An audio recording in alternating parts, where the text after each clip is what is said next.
नमस्कार, आप देख रहे हैं हम लोग और मैं हूं नगमा। प्रधानमंत्री मोदी उड़ी हमले के बाद जब कल बोले तो बहुत सारे लोग जो इंतजार कर रहे थे कि भाषण में कुछ बदले की बात होगी या जंग का ऐलान होगा, उनको मायूसी हुई होगी। पाकिस्तान को चुनौती तो दी, लेकिन गरीबी, बेरोजगारी और जहालत से लड़ने की चुनौती। पाकिस्तानी अवाम को सीधे संबोधित करते हुए कहा कि दोनों मुल्क एक साथ आजाद हुए हैं, लेकिन हम सॉफ्टवेयर एक्सपोर्ट कर रहे हैं और आपके हुक्मरान आतंकवाद। आप तय करें अब कि भारत के साथ गरीबी, अशिक्षा, बेरोजगारी जैसी समस्याओं को मिटाने की जंग लड़नी है या फिर सीमा पर। प्रधानमंत्री मोदी ने पाकिस्तान की 1000 साल की जंग की चुनौती भी कबूल की, जो पूर्व पाकिस्तानी प्रधानमंत्री जुल्फिकार अली भुट्टो ने कश्मीर का साथ देने के संदर्भ में दी थी। प्रधानमंत्री मोदी ने नवाज शरीफ के यूएन में दिए भाषण को आतंकियों की लिखी स्क्रिप्ट बताया। ये भी कहा कि एक देश पूरे एशिया को रक्त रंजित यानी लहूलुहान करने में जुटा है। ये उड़ी हमले के बाद पहला सार्वजनिक भाषण था। बीते एक हफ्ते से भारत के विकल्पों पर हम चर्चा करते रहे हैं कि इसके बाद क्या विकल्प हैं भारत के पास, कूटनीतिक तौर पे, सैनिक तौर पे। प्रधानमंत्री के भाषण के बाद पाकिस्तान के आतंकवाद से लड़ने के लिए भारत की क्या नीति नजर आ रही है, ये हम आज जानना चाहेंगे। मेरे साथ तमाम पैनल है। शुरुआत कर रहे हैं अजय सानी से, executive director institute for conflict management. Ajay सानी, बतौर प्रधानमंत्री मुझे लगा कि ये बहुत शानदार भाषण था, इसकी काफी तारीफ हो रही है जिस तरह एक प्रधानमंत्री को बोलना चाहिए, लेकिन बीजेपी कार्यकर्ता के तौर पर या उस शख्स के तौर पर जो विपक्ष में रहते हुए चुनाव के नारे देने के वक्त में पाकिस्तान को लव लेटर नहीं लिखने की बात करते थे और बदला लेने की बात करते थे, उस हिसाब से ये भाषण जो था वो कमजोर लग रहा है। आप कैसे रेट कर रहे हैं इस भाषण को या जो भी प्रधानमंत्री ने उड़ी पे बोला? मेरे ख्याल से ये एक बहुत ही सही दिशा में इन्होंने बात की है। एक तो ये जो सबका ख्याल था कि एकदम से एक सैनिक कार्रवाई होनी चाहिए, ये मेरे मुताबिक सही बात नहीं है, क्योंकि कोई भी सैनिक कार्रवाई का एक मकसद होना चाहिए, एक strategic effect, calculated strategic objective होना चाहिए। और सिर्फ ये नहीं है कि उन्होंने 18 आदमी मारे तो हमने उनके 20 या 50 या 100 आदमी मारने जरूरी हैं। उसका कोई हश्र नहीं होता जिसका आप कह सकते हैं एक स्ट्रेटेजिक ऑब्जेक्टिव। जहां तक के भाषण की बात है, मैं ये समझता हूं कि इसमें सबसे महत्वपूर्ण चीज ये है कि जो प्रधानमंत्री ने कहा कि जो 1000 साल की लड़ाई की चुनौती पाकिस्तान हमें देता रहा है, वो चुनौती ये सरकार स्वीकार करती है। अब सवाल ये है कि इस बयान को, इस कथन को किस तरह से एक्शन में लाया जाएगा, क्या योजना, क्या रणनीतियां इसके मुताबिक बनाई जाएंगी, या ये सिर्फ एक भाषण बन के रह जाएगा? बदला अगर आप लें तो वो सिर्फ 1 to 1 नहीं होता कि सिर्फ आपने इतना मारा, हमने इतने मारा। हमें उतना नुकसान पहुंचाना है जो आप सिर्फ एक आक्रमण से नहीं पहुंचा सकते। यानी कि कूटनीतिक, आर्थिक, सब हर किस्म का दबाव आना चाहिए। मैं आपको यकीन दिलाता हूं कि कब लेना चाहिए, कैसे लेना चाहिए, ये सार्वजनिक बहस की बात नहीं है जी। सेना को जिम्मेवारी दी जाती है और हर बार हमने बदला लिया है, कोई नई बात नहीं। 2 महीने हो, 3 महीने हो, लेकिन बदला लिया है। लेकिन उससे बात बनती नहीं है। प्रधानमंत्री के भाषण से मुझे ये लगता है वो तो बदला आएगा जी। कब आएगा, कैसे आएगा, ये सेना के ऊपर है, वो सेना के ऊपर हम कहना चाहिए, लेकिन पाकिस्तान आएगा जरूर बदला। आप बोलिए, ये आप याद रखें, पहले भी किया है लेकिन इसका ऐलान नहीं किया जाता है। जी जी। दूसरी बात मैं समझता हूं कि समय एक आ गया है जब पाकिस्तान पर ऐसे दबाव लगाएं जिससे वो तड़पने लगे। वो हमको दबाव कैसे लगाते हैं? हमारे देश के अंदर के मतभेद को फायदा उठाकर लोगों को उकसाते हैं, हथियार की दिशा में ले जाते हैं। और मैं पाकिस्तान के अंदरूनी समस्या को अच्छी तरह समझता हूं। उस देश में 5.5 साल रह चुका हूं। प्रधानमंत्री के भाषण पे जो बात कर रहे थे राकेश सिन्हा, बतौर प्रधानमंत्री अच्छा भाषण था, अजय साहनी कह रहे हैं, पर राम माधव को हमने सुना था कि वो कह रहे थे for a tooth a jaw, पर वो जो जबड़ा तोड़ने की बात थी वो तो इसमें से कहीं नजर नहीं आई। तो बतौर एक आरएसएस कार्यकर्ता के प्रधानमंत्री का जो भाषण था वो बेसर पैर का था। देखिए, जब घटना घटती है उस वक्त का जो प्रतिक्रिया होती है, स्वाभाविक रूप से प्रतिक्रिया में क्रोध का आयाम ज्यादा होता है, लेकिन जैसे समय बीतता है तो लोग डिफरेंट आयाम देखते हैं। जैसे पार्थसारथी जी बता रहे थे, मैं प्रधानमंत्री के भाषण में 3 आयाम देख रहा हूं। पहली बात कि उन्होंने यह संकेत दे दिया, सफलतापूर्वक संकेत दिया है कि पाकिस्तान को हमने अंतर्राष्ट्रीय मंच पर आइसोलेट कर दिया है, जो दिखाई पड़ रहा है। अब आप चाहेंगे कि पाकिस्तान से सारे देश संबंध तोड़ने, वो तो संभव नहीं है, लेकिन पाकिस्तान आज एक आइसोलेशन में है। जी। दूसरा जो महत्वपूर्ण बात है, उन्होंने ये बताया है, ऑफिशियली बताया है कि भारत की सेना ने किस प्रकार से सफलता पाई है। एक मनोबल तोड़ने वाली बात थी, उसके विपरीत उन्होंने एक नैरेटिव दिया। जी। तीसरी जो सबसे महत्वपूर्ण बात है कि पहली बार प्रधानमंत्री ने वहां की जनता से को संबोधित किया। पाकिस्तान में मिडिल क्लास नाम की कोई चीज नहीं है। पाकिस्तान में जो क्लास 1 से लेकर पीएचडी तक पढ़ाई जाती है, वो भारत के खिलाफ, हिंदू के खिलाफ एक अनर्गल टेक्स्ट बुक है, हम सब जानते हैं, आप इंटरनेट पर देख सकते हैं। इसलिए मैं कह रहा हूं कि पाकिस्तान को सबक सिखाना, अंत में मैं एक लाइन जोड़ दूं, पाकिस्तान को हर हालत में उरी की घटना के बाद हमें सबक सिखाना होगा। बिना सबक सिखाए पाकिस्तान कहानियों और निबंध लिखने से शांत होने वाला नहीं है। ठीक है, आप जो कह रहे हैं प्रधानमंत्री का जो भाषण था वो अच्छा था, सब लोग मान रहे हैं, पर सब ये कह रहे हैं कि हम शास्त्री जी को याद करें, हम गांधी की जमीन की बात करें, उस हिसाब से वो बहुत अच्छा भाषण था। पर वो तमाम लोग जो बीजेपी के कोर सपोर्टर्स जो हैं, और जो खास करके इंटरनेट पे और सोशल मीडिया पे एक जंग छिड़ गई थी और बदला लेने की बात हो रही थी, वो इससे बहुत मायूस हुए होंगे। उनको लगा नहीं कि वो मजबूत प्रधानमंत्री जो इतने आक्रामक थे पाकिस्तान के खिलाफ, ये उनका भाषण था। ये भाषण मनमोहन सिंह भी दे सकते थे, यही भाषण वाजपेयी जी दे सकते थे, ये प्रधानमंत्री के तौर पर नरेंद्र मोदी ने दिया। पहली बात, अगर मुझे आपकी ऑडियंस से तालियां चाहिए तो मुझको ये कहना चाहिए, जैसे मेरे फौजी भाई कहते हैं टीवी चैनल्स पर कि भाई उठ जाओ और लाइन ऑफ कंट्रोल को क्रॉस करो और पाकिस्तान ऑक्यूपाइड कश्मीर को कब्जा कर लो। जी। जब हम लोग आए तो आपके ऑडियंस में से शख्स कह रहे थे कि हम बड़े नाराज हैं, हम बड़े नाराज हैं क्योंकि जवाबी कार्रवाई नहीं हुई। इंग्लिश में कह रहे हैं सब नेता befitting reply, jaw for one tooth. तो इस समय हमको युद्ध नहीं चाहिए, क्योंकि हमारा देश बहुत प्रगति कर रहा है और पाकिस्तान यही चाहता है, जो डीप स्टेट है वो यही चाहता है कि आपको युद्ध में खींचा जाए। तो जो गरमाई का रिएक्शन है, जो पैशनेट रिएक्शन है, वो यही है कि भाई ईंट का जवाब और पत्थर का जवाब ईंट से। जैसे वो कहते हैं ना, बातों के whatever that expression लातों के भूत बातों से नहीं मानते। कैप्टन अशोक बंसल, हम प्रधानमंत्री ने फिर बात की कि हम 1000 के युद्ध साल की जंग के लिए तैयार हैं। तो जैसा अजय सानी ने सवाल उठाया था कि ये कह दिया, पर किस तरह तैयार हैं, क्या इसका मतलब हुआ, ये सिर्फ जुमला है या उसके बाद कुछ होगा?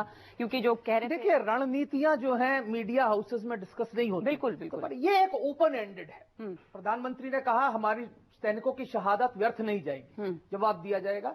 और जहां तक मेरे को जानकारी है, सेना जवाब दे चुकी है। जो सैनिक जवाबी कार्रवाई है वो होती रहेगी, होती रही है, अभी भी आगे भी होती रहेगी। पर जो हमने कहा कि पाकिस्तान को हम आइसोलेट कर रहे हैं, और जैसा राकेश जी ने कहा कि ये पहली बार है जब भारत के प्रधानमंत्री ने पाकिस्तान की जनता को संबोधित किया, और ये महत्वपूर्ण चीज है क्योंकि जनता को यह बताया जा रहा है कि हम आपके दुश्मन नहीं है, लेकिन आपकी ये जो हुकूमत है ये आपको जंग में धकेल रही है। और जहां तक सवाल विकल्पों की है, तो प्रधानमंत्री ने 2 बड़े नए विकल्प शुरू किए हैं जो पिछले कुछ दिनों में, अगर आप देखें, 15 अगस्त में उन्होंने बलूचिस्तान की बात की, और लोग बलूचिस्तान का महत्व समझें क्योंकि पाकिस्तान की धरती का 43% जमीन बलूचिस्तान है, और वहां सन 48 से लगातार लोग जो है द्वेष से भरे हुए हैं। और सबसे महत्वपूर्ण बात, प्रधानमंत्री ने पहली बार आर्थिक प्रतिबंधों की बात की है। पाकिस्तान एक ऐसा राष्ट्र है जो पिछले 3 साल में $61 बिलियन एक्स्ट्रा लोन ले चुका है। आज पाकिस्तान का हर नागरिक 1,15,000 रुपए के कर्ज में डूबा हुआ है। इस समय जबकि तेल की कीमतें रॉक बॉटम पे हैं, पाकिस्तान का ट्रेड डेफिसिट फिर भी बढ़ रहा है। अगर उस राष्ट्र पर आर्थिक प्रतिबंध लगा दिए जाएं जहां उसकी सेना फैली हुई है 3 प्रांतों पे, तो वो राष्ट्र खोखला हो जाएगा। आपको सैनिक कार्रवाई की जरूरत ही नहीं पड़ेगी। कपिल काक, इन्होंने काफी संकेत भेजे हैं नरेंद्र मोदी ने। हमने तो डोमेस्टिक कंस्टिट्यूएंसीज की बात की जी। पहले तो वो वर्ल्ड स्टेज पे बात कर रहे हैं। ये संकेत सारे विश्व में जा रहा है कि देखिए गंभीर स्थिति है भारत और पाकिस्तान की। अगर भारत सच्ची एक विकसित देश बनना चाहता है तो उसको रणनीतिक तौर पे क्या क्या कदम उठाने चाहिए, ये सबसे बड़ी महत्व रखता है मेरे दृष्टिकोण से। दूसरी बात है वो पाकिस्तान की आवाम से बात कर रहे हैं, आम नागरिक से बात कर रहे हैं कि आप रूलर्स को बताइए कौन सा रास्ता संभालें। वो रास्ता विकास का है, वो ग्रोथ का है, वो गरीबी हटाने का रास्ता है। तीसरी बात वो अपनी डोमेस्टिक कंस्टिट्यूएंसीज का, मेरे ख्याल में आपका जो शब्द इस्तेमाल हुआ बहुत अप्रोप्रिएट था। ये युद्ध जो है व्हाट्सएप युद्ध है। ये इसका कारण भी मैं राकेश जी से माफी चाहता हूं क्योंकि यही तो पॉलिटिकल एलिमेंट है यहाँ पे। ये राजनीतिक तरीके से जो ये एक तरीके से अनुभव पैदा किए हैं, ये जज्बा लाया है कि युद्ध लानी है, चलता रहा है। तो जब आप ये इतना डेवलप कर रहे हैं इस लेवल पे, और हमारे मित्र यहाँ कह रहे हैं कि जंग क्यों नहीं हो रहा है, सैनिक की कार्रवाई क्यों रही है, मोदी साहब देश को रास्ता दिखा रहे हैं। पहली बार मेरे दृष्टिकोण से मोदी साहब वाजपेयी बन गए, पहली बार पिछले 2.5 सालों में। एक ऑप्शन जो वार्ता से पहले भी मैंने चर्चा की है वो इंडस वाटर ट्रीटी की बात होती रही है कि इंडस वाटर ट्रीटी को भारत माने, ये भारत के लिए कोई जरूरी नहीं है। मैं इस पे बिल्कुल सहमत नहीं हूं जी, क्योंकि अगर आप देखेंगे कि आपके पास इतने विकल्प हैं। पहला मैंने कहा था कि आप आइसोलेट करिए, दूसरा आप आर्थिक मोड ले लीजिए कि ताकि पाकिस्तान की जो अर्थव्यवस्था है वैसे ही खराब है जी। तीसरा आप वाणिज्य पे आ सकते हैं, चौथा आखिरी जो आपकी एक तरीके की सैनिकी कार्रवाई है, मेरे मित्रों ने कहा है वो बात नहीं, मगर जो जंग हुई थी पार्था उसमें भी इस ऑप्शन को भारत ने यूज किया। को दबाव लगाना पड़ेगा जिससे लोग भी सरकार पर दबाव लगाएं, लेकिन एक अंतर्राष्ट्रीय कानून का उल्लंघन नहीं करना चाहिए। हम कर क्या सकते हैं, दबाव लगाना है तो देश के पास नहीं हमारे पास, अगर आप इंडस वाटर ट्रीटी देखें कहता क्या है, 3 नदियों के पानी इंडस झेलम चिनाब, नहीं इंडस झेलम चिनाब पाकिस्तान को जाना है जी। रवि ब्यास, हाँ उसका भी यूज, रवि ब्यास सुतलेज हमारे लिए है। तो पहले हम अपने ही पानी का तो इस्तेमाल करें, वो सब पाकिस्तान जा रहा है। वाटर ट्रीटी को रीनेगोशिएट करना नहीं जरूरत ही नहीं है। ये आखिरी विकल्प हो सकता है, लेकिन आप एक चीज देखिए कि ये पूरे विश्व में इस वक्त एक वॉर ऑफ लेजिटिमेसी भी हो रही है। इस वक्त अगर आप पाकिस्तान के हालात देखिए तो पूरी दुनिया उनको हिकारत की नजर से देखती है जी। अगर आप भी एक लॉलेस स्टेट की तरह ऑपरेट करने लग गए, अगर आप अपने इंटरनेशनल ऑब्लिगेशंस को नहीं ऑनर करेंगे, तो मेरे ख्याल से धीरे धीरे भारत की भी छवि को नुकसान पहुंचेगा। कुछ हालात ऐसे बन सकते हैं जहां पाकिस्तान की हरकतें एक दहलीज के आगे निकल जाती हैं और उस वक्त देखा जा सकता है कि इसकी जरूरत है कि नहीं है।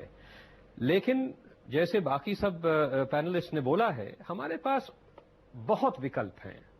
एक तो मैं इस पे बहुत ज्यादा एम्फेसिस देना चाहूंगा, जोर देना चाहूंगा कि हम कह रहे हैं हम पाकिस्तान को दुनिया में आइसोलेट कर देंगे और हम बार बार कह रहे हैं कि इंटरनेशनल सैंक्शंस लाए जाएं पाकिस्तान के खिलाफ। मैं पहला सवाल ये पूछता हूं कि हमने पाकिस्तान के खिलाफ कौन से सैंक्शंस लागू किए हैं? आज तक पाकिस्तान हमारा मोस्ट फेवर्ड नेशन की लिस्ट में क्यों है जब उन्होंने हमें ये दर्जा नहीं दिया? एक बार हमने पहले भी पाकिस्तानी ओवरफ्लाइट्स बैन कर दी थी, थोड़ा नुकसान हमें हुआ था, कुछ तकलीफ हमारे लोगों को भी हुई थी, लेकिन पाकिस्तान को बेइंतहा नुकसान हुआ था। आज हमारे बड़े बड़े इंडस्ट्रियलिस्ट पाकिस्तानी बिजनेसेस में इन्वॉल्व हैं, जिससे उनको भी फायदा हो रहा है, पाकिस्तान को भी फायदा हो रहा है। तो इन सब चीजों को दुनिया से कहने से पहले कि आप इन पे सैंक्शंस डालिए, पहले तो हमारी तरफ से कोई पहल होनी चाहिए। बिल्कुल सही आपने जो इन पे important नुकसान बात की है, जो कि क्रिस्टीन फेयर जो इनको यहाँ पे नुकसान आई देती रही है। हैं, जॉर्ज टाउन यूनिवर्सिटी में प्रोफेसर हैं, वो लगातार लेख लिख रही हैं कि अगर भारत चाहता है कि बाकी मुल्क, राकेश सिन्हा, उनके ऊपर कोई कार्रवाई करे पाकिस्तान के ऊपर, तो पहले तो आपको पाकिस्तान पर प्रतिबंध कुछ लगाना पड़ेगा, या अगर आप चाहते हैं कि दूसरे देश उसको एक टेररिस्ट स्टेट घोषित करे, तो आपने क्या किया? पहले आप पहल करेंगे तब कहीं से सपोर्ट मिलेगा। देखिए, मैं अजय साहनी जी से सहमत हूं।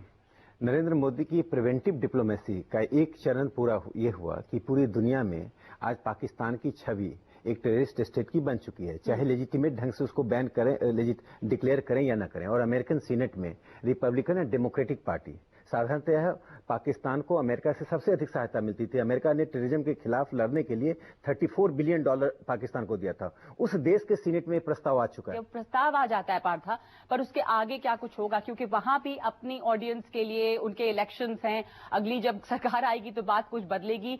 अमेरिका से हम क्यों उम्मीद करेंगे वो प्रस्ताव ले आएंगे और हमारी लड़ाई लड़ लेंगे? देखिए, अमेरिका करेगा जो अपने राष्ट्रीय हित पर है। बिल्कुल। कुछ भरोसा कर सकते हैं, लेकिन बहुत बड़ी भूल होगी अगर आपने पूर्ण रूप से भरोसा किया। पहली बात। दूसरी बात जो अजय साहनी कह रहे हैं, देखिए, हम अगर चाहें तो टेक्सटाइल्स और कॉटन दोनों पर ऐसे कदम उठाएं ताकि उनका निर्यात खत्म हो, कर सकते हैं। क्या टेक्सटाइल्स मिनिस्ट्री को कोई आदेश दी गई है कि ये करें? दूसरी बात ये कि एक समय आ गया है कि उनके आयात को हमें कम करना चाहिए, और वो कर भी सकते हैं, क्योंकि जो कदम उन्होंने हमारे खिलाफ उठाया है, हमें जवाबी कदम उनके खिलाफ उठाना चाहिए। मैं एक बात अपनी बात पूरा कर, एक और बात, क्षेत्रीय तौर से इस घटना से पहले ही उनको अलग थलग करने के लिए कार्रवाई शुरू हो गई थी। आतंकवाद की घटना को इतनी हम उदार तरीके से लेते हैं, जिसकी जान जाती, चाहे आर्मी का जाए, 26/11 में जो जाने गई, लगातार हमला हो रहा है, छद्म युद्ध पाकिस्तान कर रहा है। तो अब मुझे लगता है एक टाइम, 8वीं बरसी है 26/11 की 8वीं बरसी पर, क्या हम बेहतर प्रिपेयर्ड हैं? वाइस मार्शल नहीं, टाइम बाउंड एक्शन की जरूरत है। एक मिनट, ओरेन की घटना अभी यहाँ पर हुई, अब कुछ बच्चों ने देख लिया, उसके बाद हम हाई अलर्ट पे आ गए, तो 8 साल बाद हमारी सुरक्षा आपके हिसाब से बेहतर है? इसमें कोई शक नहीं है। मैं स्पष्ट रूप से कहना चाहता हूं, कहा है आपकी चैनल में इतने बार कहा है कि जो हमारी सेनाओं का आधुनिकीकरण होना चाहिए था वो बिल्कुल नहीं हुआ। ना तो यूपीए 2 में, या तो यूपीए 2 में नहीं हुआ, या नरेंद्र मोदी जी जब से आए हैं। अगर आप एयरफोर्स की बात करिए, आपने 25 साल 40 विमान स्क्वाड्रन, लड़ाकू विमानों के स्क्वाड्रन सस्टेन किए, 25 साल। और उसके बाद 40 से आप नीचे नीचे चलते गए, जब MiG-21 गए हैं। और आपको जानकारी होगी युवाओं को कि अगर आज का युद्ध है, पिछले 25 साल में जहां जहां भी युद्ध हुआ है, अगर युद्ध की शुरुआत और अंतिम घड़ी देखी है, वो वायुसेनाओं ने देखी है। वही युद्ध करते हैं। अब वो जमाना गया कि आप टैंक वॉरफेयर करेंगे, डिवीजन जाएंगे एक दूसरे के देश में। पार्लियामेंट, मुंबई, पठानकोट और उरी के बावजूद तैयारी बिल्कुल जीरो है। तैयारी 2 किस्म की होती है, एक डिनायल और दूसरा जवाबी कार्रवाई। जवाबी कार्रवाई का क्या मतलब है? मुंह तोड़ जवाब का क्या मतलब है? आप लोग मुंह तोड़ जवाब, तो अभी किसी ने कहा, इन्होंने कहा कि फौज ने कुछ एक्शन ले लिया है, वो अभी तक कोई एक्शन नहीं लिया है। वो रिपोर्ट फौज ने डिनाई की है, वो उसके ऊपर कोई एक्शन होगा, लेकिन वो टैक्टिकल लेवल पर है। हमारी जनता क्या चाहती है? एक विजिबल ओवर्ट तमाचा मारना चाहिए, उसकी काबिलियत नहीं है हमारे पास। और आज की आवश्यकता है। टेलीविजन है, क्या विजिबल ओवर्ट एक्शन की जरूरत ज्यादा महसूस हो रही है? और क्या ये पब्लिक वाकई एक मेजॉरिटी में है जो चाहती है कि कुछ दिखाई दे कि बदला लिया हमने, या जैसे पहला होता रहा सेना बदला लेती है, अपने समय पर लेती है? सिर्फ दिखावे से कुछ नहीं होता। मैंने शुरू में ही कहा कि अगर आप कुछ करेंगे तो वो एक रणनीतिक पस मंजर में होना चाहिए, एक स्ट्रेटेजिक कॉन्टेक्स्ट होनी चाहिए। सिर्फ ये कहना कि भाई बहुत प्रेशर है, कुछ करना है और आप जाके कोई कहीं पे किसी को मार दें, कुछ बमबारी कर दें, ने जो एक इम्पोर्टेंट बात कही कि अगर आप कुछ करना चाहते भी हैं तो आपके पास कैपेबिलिटी नहीं है विजिबल ओवर्ट एक्शन की। आप इससे सहमत हैं? अजय साहनी की देखिए, कैपेबिलिटी की जब बात होती है तो हमें ये पूछना है कि किस चीज की कैपेबिलिटी की बात कर रहे हैं। टैक्टिकल स्ट्राइक्स की कैपेबिलिटी बेशक है हमारी, लेकिन उस टैक्टिकल स्ट्राइक को हम बैकअप किस तरह से करेंगे। एक टैक्टिकल स्ट्राइक हमने कर दी, ठीक है, उसका रिटेलिएशन पाकिस्तान करेगा, एक कोई एस्केलेशन लैडर शुरू हो जाएगा, चलिए उसको भी हम मैनेज कर लेंगे क्योंकि हमारी शक्ति पाकिस्तान से बेशक ज्यादा है। कारगिल हुआ, कारगिल में उन्होंने मुंह तोड़ जवाब उनको मिला, लेकिन कारगिल हुआ, बांग्लादेश हुआ, सब कुछ हुआ, लेकिन उन्होंने अपनी हरकतें नहीं छोड़ी। आपको यह पूछना है कि वो कौन सी रणनीति है जिससे इनको अपनी हरकतें छोड़ने पे मजबूर किया जा सकता है। बाकी सब शोर है, बाकी सब शोर है। चाहे आपने किसी को मार दिया, चाहे आपने तकरीर कर दी, चाहे जो भी, बाकी सब शोर है। बंद करें पार्थक और बांग्लादेश में हुआ क्या? हमने तो शुरू नहीं किया, अंदर से आया विरोध। अब मैं इससे ज्यादा चर्चा नहीं कर सकता हूं, उचित नहीं होगा, लेकिन एक बात कहूं कि उस तरह की स्थिति पाकिस्तान के 2 प्रांत में हो रहे हैं। क्या होगा उस पर मैं चर्चा करने के लिए तैयार नहीं हूं। अगर आप अपनी साइड से कुछ पनिशमेंट लाना चाहते हैं पाकिस्तान के, उस पर बहुत क्षमता है। मैं अपने युवाओं को कहना चाहता हूं, आपके पास C-130 विमान है जो 100 फौजियों को अंधेरी रात में 2 फुटबॉल लेंथ के फील्ड पे बारिश में उतारेगा, आधे घंटे में निकालेगा।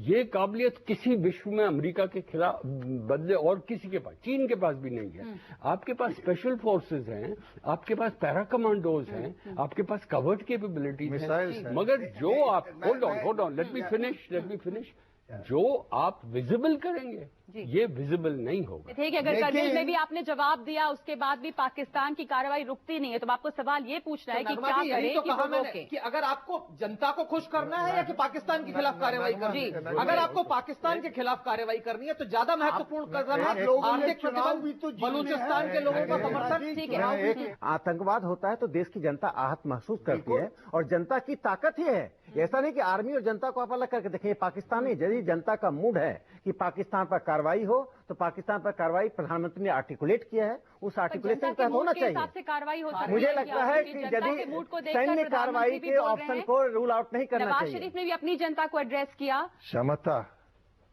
इस तरह के ऑपरेशंस करने के लिए हमारे पास थी, उसे हम खो पाए, बेवकूफी थी हमारी तरफ से।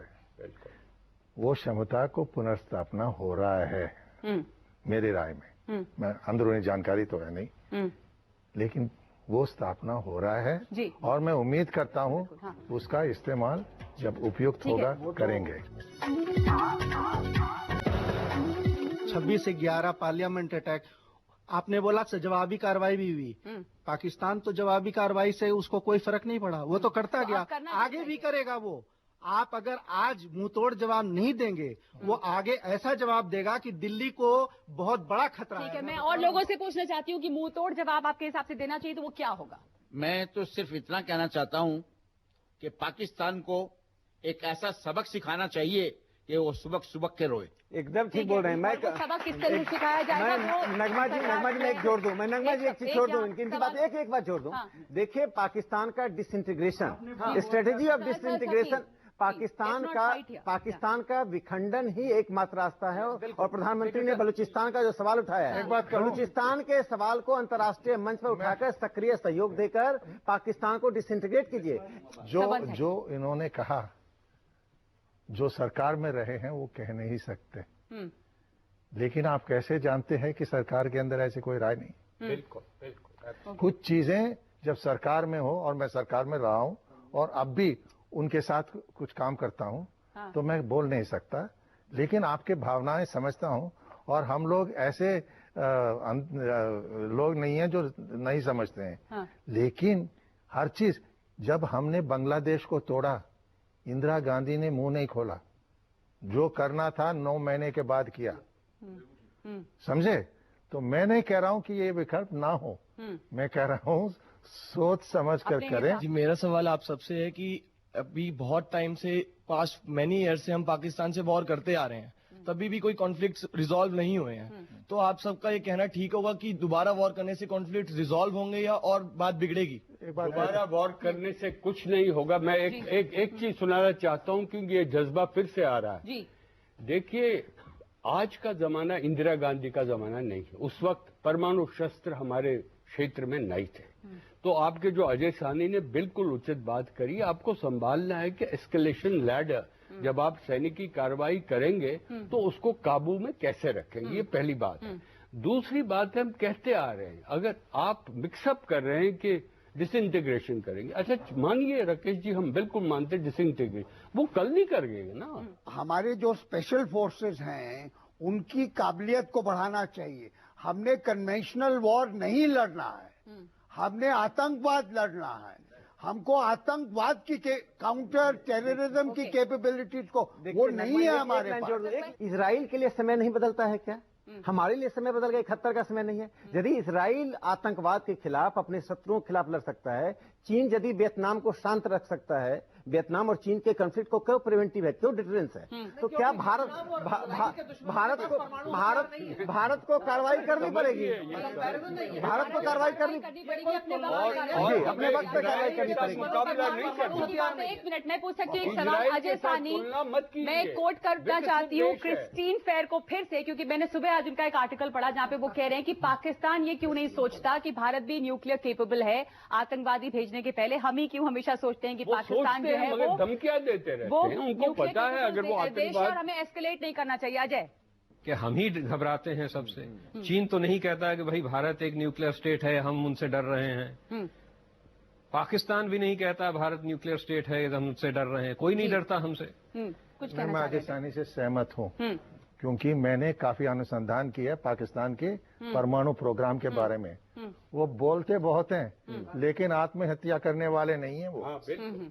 ठीक है, तो धमकी देते हैं, उस धमकी से नहीं डरना चाहिए। बिल्कुल बिल्कुल, हाँ। और हम घबरा जाते हैं। 2008 में ताज अटैक हुआ था, तब भी बहुत डिबेट्स हुई थी, गवर्नमेंट ने कोई स्ट्रिक्ट एक्शन नहीं लिया। अब उरी अटैक हुआ है, उसके बाद भी अभी गवर्नमेंट कोई स्ट्रिक्ट एक्शन नहीं लिया है। तो क्या वो अगले इलेक्शंस का वेट कर रही है स्ट्रिक्ट एक्शन लेने के लिए? ठीक है, आपका सवाल। 1947 से लेकर अभी तक युद्ध चलता आ रहा है इंडिया पाकिस्तान में, और हर तरफ से दो राय होती है कि कोई लोग कह रहे हैं कि लड़ाई हो और कुछ कह रहे हैं कि सिर्फ बात करके सॉल्व कर रहे थे। तो तब से यही चला जा रहा है, कंक्लूजन हमें नहीं मिल रहा है। हमारे यहाँ अभी भी कंफ्यूजन है कि हमारी नीति क्या है। जो ये यहाँ पे पूछ रहे थे कि लड़ाई चल रही है, उसको अगर हम अलग शब्द में कहें तो हमारी नीति अभी तक क्लियर है कि हम पाकिस्तान के खिलाफ क्या करना चाहते हैं? बिल्कुल नहीं, हमारी कभी कोई नीति रही नहीं है, और जो नीतियां रही हैं वो बिल्कुल गलत रही हैं। आप पहली चीज देखिए, जो बेसिक हमारा प्रिंसिपल रहा है कई दशकों के लिए, वो ये है कि डिफेंसिव पैरिटी होनी चाहिए पाकिस्तान के खिलाफ। इसका क्या मायना होता है? हमारे से 1/8वां देश है ये, और हम चाहते हैं उसके साथ डिफेंसिव पैरिटी। हमें तो ओवरवेलमिंग सुपीरियरिटी ढूंढनी चाहिए थी। दूसरी चीज, एक ये सोच है भारत में और रही है, जो हमारी एस्टेब्लिशमेंट है उसमें, कि एक पाकिस्तान को एक शक्तिशाली स्थिर देश होना चाहिए, वो हमारी बेहतरी के लिए। किसी दुनिया में कभी किसी भी देश ने ये नहीं कहा है कि मेरे दुश्मन को शक्तिशाली और स्थिर होना चाहिए। तो आपकी जो बुनियादी सोच है, जो स्ट्रेटेजिक पर्सपेक्टिव है, वही दशकों के लिए गलत रहा है। और आज भी अब आप शायद एक बीज देख रहे हैं स्ट्रेटेजिक ओरिएंटेशन का। अभी तक हमारी स्ट्रैटेजीज क्लियर नहीं हुई हैं। अभी पिछले 2.5 साल का अगर आप रवैया देखें तो हम भी वही कर रहे थे, कभी बातचीत होगी, कभी बर्थडे पार्टी पे जाएंगे, फिर कुट्टी कर देंगे, फिर सुलह कर लेंगे। तो मेरे हिसाब से ये सब अभी जो बातें हो रही हैं, ये बस गर्मा गर्मी की बातें हैं। बड़ा हादसा हुआ और ऐसे कई हादसे हुए और हर बार गर्मा गर्मी की बातें हुई। और जब तक के ये सरकार बिल्कुल साफ संकेत नहीं देती कि ये हमारी एक नीति है, और वो संकेत देखिए, बाकी जो रणनीतिक और टैक्टिकल चीजें हैं उनकी बहस यहां नहीं हो सकती, लेकिन संकेत साफ होना चाहिए। भारत बार बार कह रहा है कि अमेरिका अब पाकिस्तान को टेररिस्ट स्टेट डिक्लेयर करने वाला है। ठीक है, तकरीरों में नहीं, फॉर्मली पाकिस्तान को टेररिस्ट स्टेट हम पहले डिक्लेयर करें, फिर दुनिया से मांग करें। ठीक है, ये रेजोल्यूशन पार्लियामेंट में पास हो, फिर दुनिया से भारत की नीति पाकिस्तान के खिलाफ क्या है, इसका साफ संदेश देने का वक्त है, और वो साफ संदेश क्या होना चाहिए? Major general Ashok Mehta. जनता के मन में डाउट है, कंफ्यूजन है। कंफ्यूजन इसलिए है, जैसे वहां से सवाल पूछा गया कि 2008 के बाद कुछ नहीं किया, लेकिन कांग्रेस सरकार ने ये ऐलान नहीं किया कि हम मुंह तोड़ जवाब देंगे। वो उन्होंने कहा देयर विल बी कॉन्सिक्वेंसेस, और फिर भी वो जीत गए 2009 के चुनाव। अब आप बीजेपी एनडीए सरकार की बात लें तो जब वो विपक्ष में थे तो उन्होंने कहा कि हम 10 साल, सुषमा जी ने कहा मैं 10 साल हेड्स आपको पेश कर दूंगी, मुंह तोड़ जवाब मिलेगा। मोदी साहब ने भी बहुत बातें की। अब जब मौका आया काम करने का तो कुछ नहीं हो। तो मेरा सुझाव ये है कि नेशनल सिक्योरिटी पर एक कंसेंसस होना चाहिए कि जहां तक सवाल सरकार का है, सरकार सही कदम उठा रही है। जनरल मेहता साहब ने कहा कि हमने कहा सर काट के लाएंगे, 20 आदमी जो हताहत हो चुके हैं। कुछ चीजें सेना को स्वीकार करना आवश्यक नहीं है, वो कार्रवाई हो रही है और कार्रवाई हमेशा होती है। जहां तक सवाल कन्वेंशनल वॉर का है, उसका स्कोप है। न्यूक्लियर बैकड्रॉप के अंतर्गत भी एक कन्वेंशनल वॉर हो सकती है, लेकिन वो कब होगी वो मीडिया हाउसेस में डिस्कस नहीं हो सकती। मैं आपसे पूछी कि नीति भारत की क्या है, वो क्या क्लियर है? जैसा अजय साहनी कह रहे थे कि आपकी नीति क्लियर रही नहीं अभी तक। पहली बार आर्थिक प्रतिबंधों की बात की है, पहली बार भारत सरकार ने पाकिस्तान के विघटन की बात की है, जब हमने बलूचिस्तान, पाक अधिकृत जम्मू कश्मीर, गिलगिट बाल्टिस्तान की बात की। ये नीति भी पठानकोट से उड़ी तक में बदल नहीं गई है? बिल्कुल नहीं बदली है, ये नीति हमारी है, लेकिन जरूरी नहीं है कि सरकार जो है, आपने आज कहा तो तुरंत कल ही। पठानकोट के बाद कहा गया था कि पाकिस्तान पर भरोसा न करें, इसकी कोई वजह नहीं है। इस बार कहा गया ये नहीं, इस बार कहा गया कि हम बदला लेंगे। प्रधानमंत्री ने इस बार साफ अजय साहनी जो कह रहे थे कि आप एक बार दोस्ती कर लेते हैं, एक बार आप शॉल देते हैं, एक बार आप कहते हैं वो भी नीति होती है। आपको ये नहीं है कि अगर डिप्लोमेसी में आपको ऊपर नीचे करना पड़ेगा। ठीक है, नीति है तो फिर मैं आपकी बात से सहमत हूँ। चलिए कपिल का आपके हिसाब से नीति क्या है, क्लियर है वो, और जब तक ऊपर उतार चढ़ाव रहा वो भी सही है? नहीं, मैं अजय से इस बात में, बाकी उन्होंने सब कुछ कहा बिल्कुल उचित था, मगर इस बात पे सहमत नहीं हूं कि हमारी डिफेंसिव पैरिटी पाकिस्तान के वो नीति रही है, बिल्कुल गलत है। कूटनीति में ऐसे कई चीजें की जाती हैं जी, जिस पर मैं चर्चा नहीं कर सकता, लेकिन बात यह है वो हमारे कमजोरियों की खोज में है। हम भी उनके कमजोरियों का फायदा उठा सकते हैं जी। कैसे, मैं कहने के लिए तैयार नहीं हूं, और अगर मैं मुझे पूछें, मैं समझता हूं कि इस सरकार में वो नीति को वो अपनाएंगे, और जो उस तरह के दबाव आए उन पर, जो उनके अंदरूनी समस्याओं से आए। मैंने कहा उनके फौज 4 में से 3 प्रांतों में देश के अंदर लड़ रहा है जी, 4 प्रांतों में लड़ रहा है। और खासतौर एक और बात, मोदी साहब ने कल पहले बार बलूचिस्तान और पाकिस्तान अधिकृत कश्मीर की बात नहीं की, उन्होंने पश्तूनों का बात किया है। कोई पश्तून, चाहे वो अफगान में हो या पाकिस्तान में हो, उस सीमा को कतई मान्यता नहीं देता है। तो मैं समझता हूं कि इस तरह के रणनीति रास्ते में है जी। इंतजार करें, शायद मेरे जीवन काल में ना हो, लेकिन आप सबके जीवन काल में वो तो लंबा प्रोग्राम। राकेश सिन्हा, आखिरी कमेंट। प्रधानमंत्री ने जब लाल किले से कहा कि बलूचिस्तान की को हम समर्थन कर रहे हैं, जब प्रधानमंत्री ने आज घोषणा की पीओके बलूचिस्तान पुस्तान की बात की है, तो मुझे साफ लगता है, हाँ पुश्तूनों की, मुझे साफ लगता है कि भारत की एक नीति बनी है, और वह नीति है कि पाकिस्तान एक राष्ट्र नहीं, एक आइडिया है, वो आतंकवाद का एक विचार है। उस विचार को समाप्त करने के लिए पाकिस्तान को टुकड़ों में बांटना होगा। तो ये रणनीति बिल्कुल सही होगी। हम पिछले 15-17 साल से इसी नीति को सपोर्ट कर रहे हैं। एक चीज मैं अंग्रेजी में कहना चाहता हूं कि strategy is a function of capacity. जब हमें वो कैपेसिटी बिल्डिंग दिखेगी जो एक नई स्ट्रैटेजी को रियलाइज करने के लिए चाहिए, तब हम मानेंगे कि हाँ भाई हमारी नीतियां बदली। वरना सब, मैंने कहा पहले, ये शोर है, तकरीरें सिर्फ शोर हैं। ऐसी तकरीरें पहले भी आ चुकी हैं और भी आएंगी। जब तक मैं कैपेसिटी बिल्डिंग के ठोस सबूत नहीं देखूंगा। बिल्कुल। और ये कैपेसिटी बिल्डिंग का ये मतलब नहीं कि चंद हमने हवाई जहाज किसी से खरीद लिए, कुछ और हथियार कहीं और से, ये कैपेसिटी बिल्डिंग नहीं है। ये तो हम अपने डेफिसिट्स पूरे कर रहे हैं। कैपेसिटी बिल्डिंग स्ट्रेटेजिक रियलाइजेशन के लिए होना चाहिए। एक स्ट्रेटेजिक ओरिएंटेशन आज बेशक सामने आई है, अब हमें देखना है कि इसको रियलाइज करने के लिए, इसको सत्य में लाने के लिए ये सरकार क्या करती है। सर हमारे पास वक्त इतना ही है, इसलिए अब एक के बाद एक बात निकलती जाएगी, उसका वक्त बिल्कुल नहीं है। मैं अजय की इस बात के साथ इस बात को खत्म करूंगी कि तकरीरें जो है वो सिर्फ शोर हैं, वाकई जो ठोस कार्रवाई होनी चाहिए और कैपेसिटी बिल्डिंग होनी चाहिए।